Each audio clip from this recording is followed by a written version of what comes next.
A graça e a paz, queridos. Amém. Tudo bem com vocês? Amém. Eu sou a Helena do João. E eu sou o João da Helena. É muito bom a gente estar aqui com vocês nessa noite.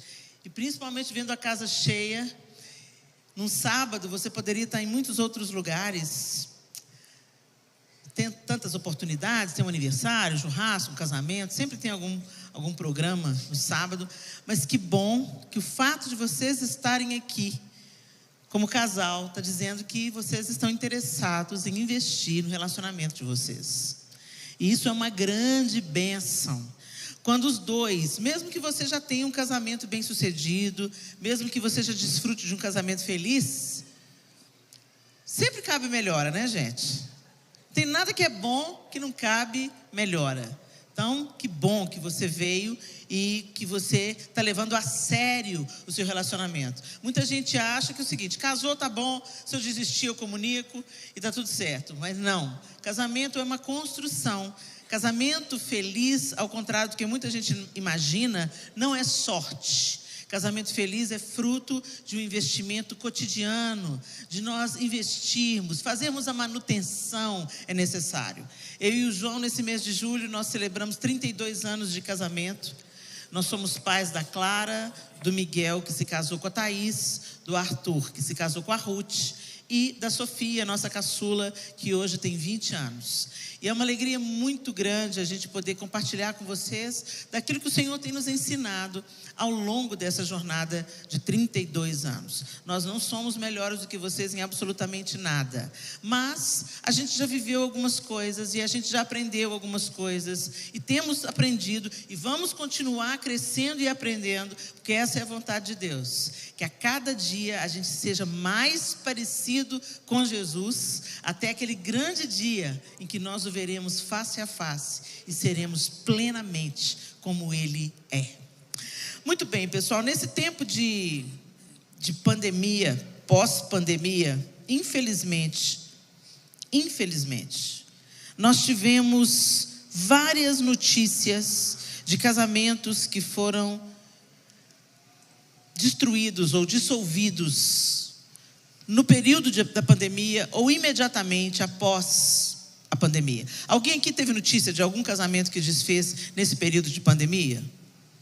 Pois é, a gente anda muito por aí e a gente até fez um material, um curso online chamado Casados e Felizes 2, levantando essas questões. O problema não é a pandemia, não foi a pandemia que causou o divórcio de muita gente. O problema é que quando a gente vai vivendo a vida acelerada, a gente vai jogando para debaixo do tapete as questões que a gente não quer resolver. Aquelas coisas trabalhosas e chatas da gente resolver. E aí o que acontece? Na pandemia, volta todo mundo para casa, né, João? Fica todo mundo preso dentro de casa e aí você vai ter que conviver com aquela pessoa que você estava fugindo dela ou apenas interagindo com ela de acordo com os papéis. Então encontra para o sexo, encontra para resolver questões sobre os filhos, encontra para falar sobre as finanças, mas não é um relacionamento verdadeiro. É apenas um relacionamento baseado na interação de acordo com os interesses e os papéis desempenhados. E casamento é muito mais do que isso. O nosso casamento é a sombra do grande casamento que nós estamos aguardando.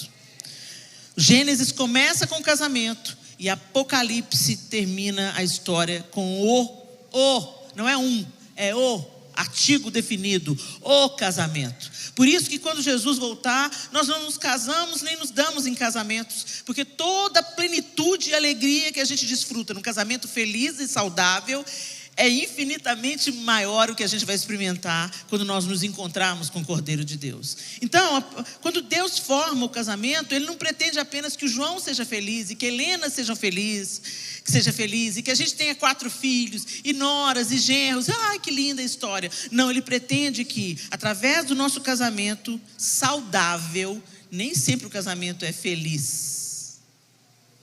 Como assim, Helena? Misericórdia, sangue de Jesus. Não, gente, tem dia ruim no casamento. Tem períodos difíceis no casamento. O inverno chega no casamento. Mas eu tenho uma aliança. E a aliança não se dissolve por causa de dias tristes. A aliança atravessa os dias tristes e sai mais forte do outro lado. A gente tem que parar com essa história de eu mereço ser feliz. Em nome de merecer ser feliz, você sai destruindo todo mundo ao seu redor. Você sai passando em cima de todo mundo.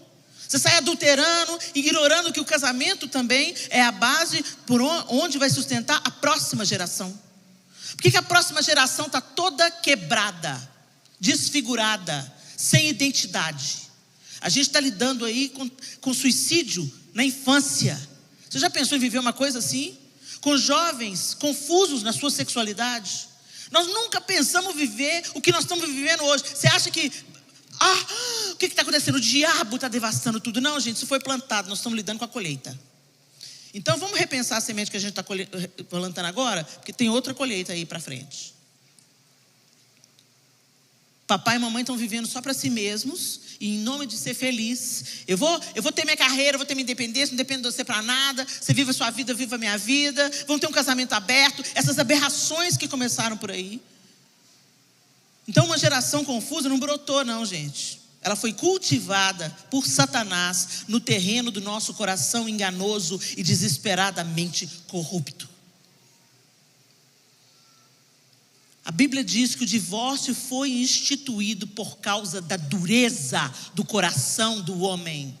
Não é uma opção de Deus o divórcio. O divórcio, como o pastor Josué Gonçalves fala, é uma porta de emergência. Ou seja, a gente constrói uma porta de emergência e nunca quer passar por ela, é ou não é? Tem a porta de emergência na igreja, a gente fala, em nome de Jesus, nós nunca vamos passar por ela. Nós vamos apagar o incêndio para não precisar de passar pela porta de emergência.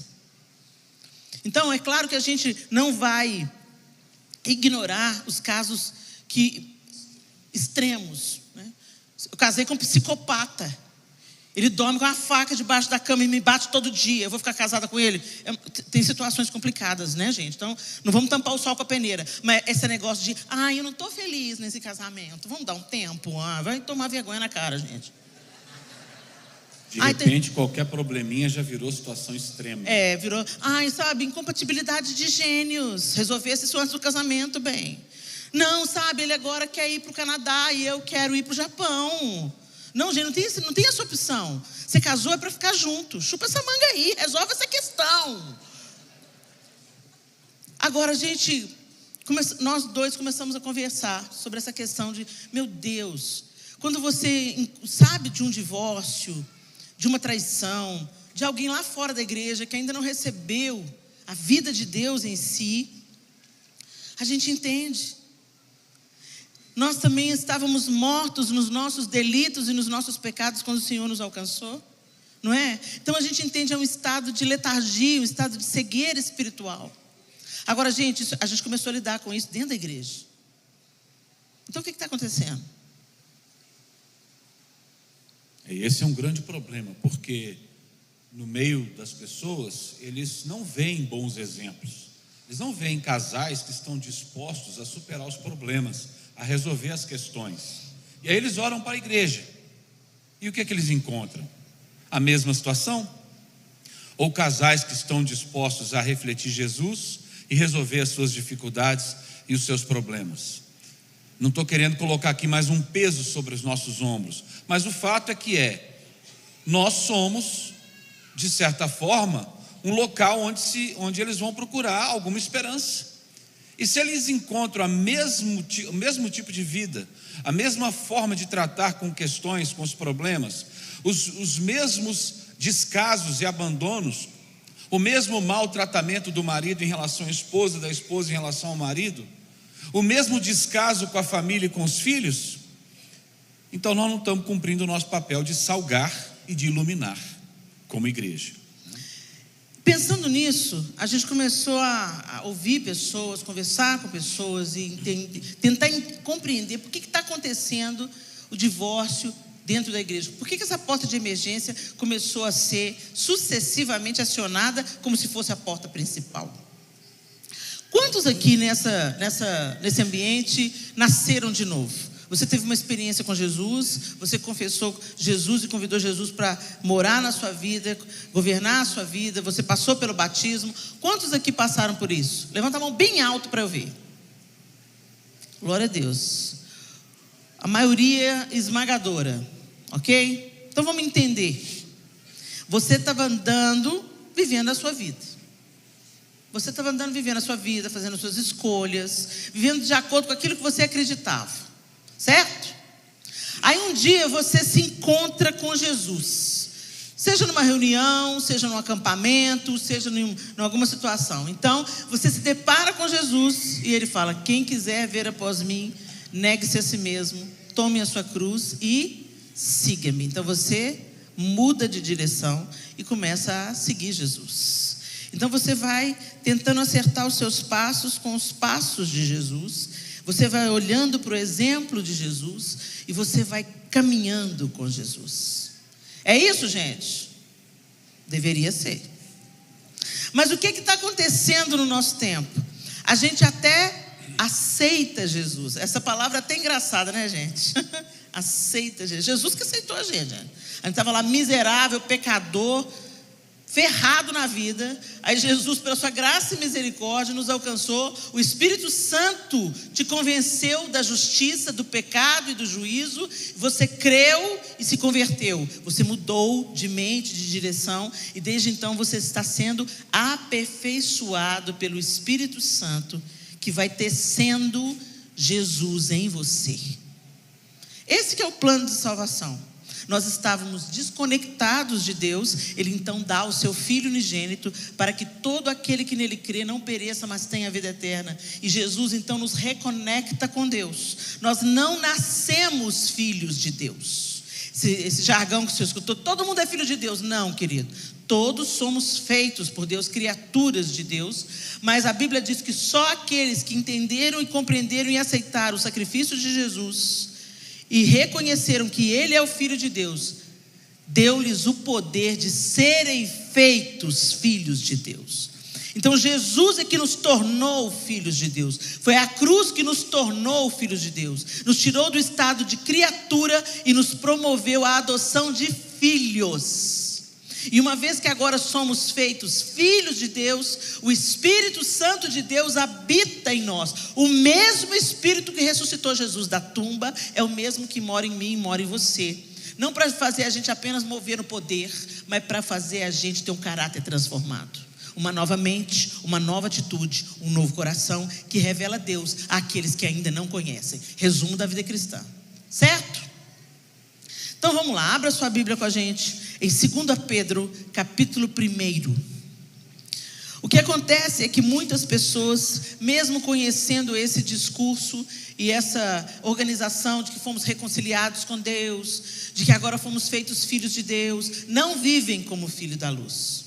Você mudou de religião. Você saiu da religião que você caminhava e veio para a igreja evangélica. E você, como bom observador, todo ser humano tem uma capacidade incrível de adaptação. Então a gente, mesmo sem se dar conta disso, a gente percebe o código de ética do grupo, o novo grupo que te acolheu. Então você começa a perceber que o dia que você vem com aquela sua calça, que Deus é justo, mas a sua calça misericórdia é mais justa ainda. A diaconisa só te mede de lado abaixo e fala assim: ô filha, então, essa calça não está adequada, né, amor? Aí você observa que todo mundo, às vezes ninguém fala, mas o olho fala, né? Aí todo mundo olha: misericórdia, olha o decotão da irmã, né? O cara está andando sem camisa aí no estacionamento da igreja. Aí todo mundo olha, acha estranho. Aí você lê, não precisa de ninguém te falar. Você lê como é que as pessoas te olham e você se adequa. Porque o ser humano tem essa capacidade de adaptação. Então você muda o seu jeito de falar, você muda o seu jeito de vestir, você muda o seu jeito de andar. Mas não foi uma obra do Espírito, foi uma obra de você mesmo, para ser bem acolhido pelo grupo, para não ser discriminado, para não ser rejeitado, para não ser excluído. Então isso está acontecendo muito. Você vem para o grupo social, você muda de religião. Mas quando você sai daquela porta para trás, você continua a mesma pessoa. Lá dentro de casa você continua a mesma pessoa. Coração peludo, língua grande, né? Porque a gente acha que pecado é só o pecado aparente, né? Não, gente, inveja continua sendo pecado, cobiça continua sendo pecado, mentira continua sendo pecado, tá? A gente se acha tão superior, orgulho, né? Nossa, misericórdia, olha que era piricrente. O simples fato de você julgar a piricrente já te nivela com ela. Ela pela saia curta, você pela língua grande. Ou pelo pensamento altivo. Eu sou o superior porque a minha saia está no lugar certo. Super espiritual. Lê do engano. A partir do momento que você se acha superior, já pecou, queridão. Então vamos ver o que o apóstolo Pedro aconselha àqueles que estavam sendo inseridos na igreja de Jesus Cristo. Então, 2 Pedro, capítulo 1, a partir do 1º versículo. Simão Pedro, servo e apóstolo de Jesus Cristo, àqueles que, mediante a justiça do nosso Deus e Salvador Jesus Cristo, receberam conosco uma fé igualmente valiosa. Graça e paz lhes sejam multiplicadas pelo pleno conhecimento de Deus e de Jesus o nosso Senhor. Seu divino poder nos deu todas as coisas de que necessitamos para a vida e para a piedade, por meio do pleno conhecimento daquele que nos chamou para a sua própria glória e virtude. Por intermédio dessas, ele nos deu suas grandiosas e preciosas promessas, para que por elas vocês se tornassem participantes da natureza divina e fugissem da corrupção que há no mundo, causada pela cobiça. Por isso mesmo, empenhem-se para acrescentar à sua fé a virtude, e à virtude o conhecimento, e ao conhecimento o domínio próprio, ao domínio próprio a perseverança, à perseverança a piedade, à piedade a fraternidade, e à fraternidade o amor. Porque se essas qualidades existirem e estiverem crescendo em suas vidas, elas impedirão que vocês, no pleno conhecimento de nosso Senhor Jesus Cristo, sejam inoperantes e improdutivos. Todavia, se alguém não as tem, está cego, só vê o que está perto, esquecendo-se da purificação dos seus antigos pecados. Portanto, irmãos, empenhem-se ainda mais para consolidar o chamado e a eleição de vocês, pois se agirem dessa forma, jamais tropeçarão, e assim vocês estarão ricamente providos quando entrarem no reino eterno do nosso Senhor e Salvador Jesus Cristo. Muito bem, a nova versão transformadora, esse mesmo texto, essa primeira parte, os 2 primeiros versículos, Pedro está se apresentando. Eu, Simão Pedro, quem eu sou? Escravo e apóstolo de Jesus Cristo, escrevo essa carta a vocês que compartilham de nossa preciosa fé, concedida por meio da justiça de Jesus Cristo, nosso Deus e Salvador. No verso 2 ele diz assim: que vocês tenham cada vez mais graça e paz, à medida que crescem no conhecimento de Deus e de Jesus, nosso Senhor. Então Pedro está falando para a igreja de Jesus, para aqueles que creem como ele crê. Ele fala de um crescimento gradativo. À medida que conhecemos a Deus, então nós seremos cada vez mais parecidos com Ele, transformados por Ele, curados por Ele, renovados por Ele. E no verso 3, é como se eu estivesse repetindo o texto, mas a nova versão transformadora, ela quebra a linguagem mais tradicional para você perceber. Ele fala assim: Deus, com seu poder divino, nos concede tudo de que necessitamos para uma vida de devoção, pelo conhecimento completo daquele que nos chamou para si, por meio de sua glória e excelência. E por causa de sua glória e excelência, Ele nos deu grandes e preciosas promessas. São elas que permitem a vocês participar da natureza divina e escapar da corrupção do mundo causada pelos desejos humanos. Ficou bem claro nessa tradução, não ficou? Então nós agora somos participantes da natureza divina. Quando você se encontrou com o Senhor, a partir desse momento você começou uma nova jornada, uma nova caminhada. Você não está mais agora vivendo só para si mesmo, para satisfazer os desejos da sua carne, mas você agora caminha com Cristo. Por isso que a premissa é: quem quiser vir após mim, negue-se a si mesmo. Mas os crentes não querem negar a si mesmo, não.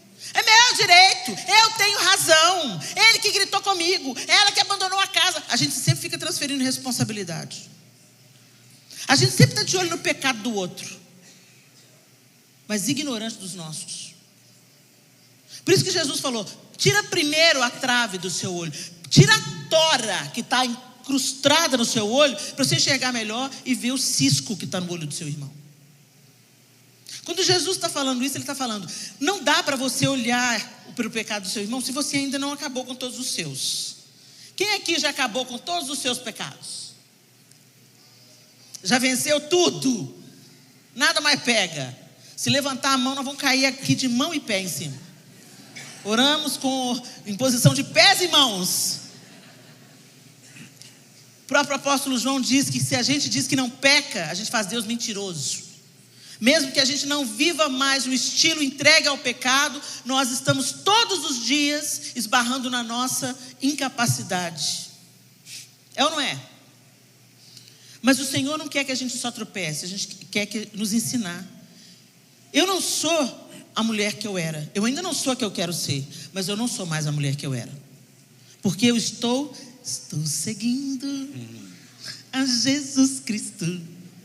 Desse caminho eu não desisto. A gente está indo para outra banda, outro lado. Mudamos de direção. Não estamos mais cativos das nossas vontades, dos nossos desejos, dos nossos caprichos, dos nossos pecados. E aí ele fala assim, a partir do verso 5: diante de tudo isso, esforcem-se ao máximo para corresponder a essas promessas. Essa história de não, gente, deixa a vida me levar, a vida leva eu. Não, gente, embora Jesus seja a vida, Ele que leva a gente mesmo. A gente tem que se esforçar. Para ser salvo? Não, nós não podemos salvar a nós mesmos. A salvação é pela graça. Mas a graça, uma vez que... Hoje nós estamos vivendo a hipergraça. Então o povo: não, Jesus já fez tudo, não precisa fazer mais nada. Não, e não entendeu nada sobre graça. Graça é o seguinte: eu sou culpado, eu era culpado, Jesus veio, rasgou o escrito de dívida que era contra mim, me absolveu para eu viver um outro tipo de vida. Não para eu voltar e chafurdar na lama, não para eu voltar para as antigas práticas. A graça não me dá autorização para pecar. A graça me capacita a nunca mais querer voltar a andar naquele caminho. Amém. Então tem muita gente que está aí viajando numa hipergraça, numa falsa graça, numa meia verdade. A mesma meia verdade que Satanás usou para tentar Jesus. Satanás não falou nenhuma mentira para Jesus. Satanás falou assim: você não é o filho de Deus? Você pode fazer essas pedras virarem pães. Você pode pular de uma grande altura e dar ordens aos seus anjos para te sustentar. Ele não falou nenhuma mentira. Ele tentou Jesus com as escrituras. Cuidado com as meias verdades desse tempo. Satanás não precisa de contar uma mentira completa. Ele conta uma meia verdade. E normalmente uma meia verdade é muito agradável. Muito mais fácil de entrar uma meia verdade do que uma mentira escancarada.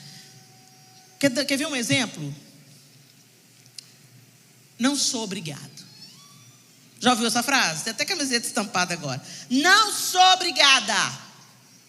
Fala aí, não sou obrigado. Fala aí. Fala de novo. Faz até um gesto. Não sou obrigado. Não é bom falar isso? Não parece liberdade, gente? Meia verdade.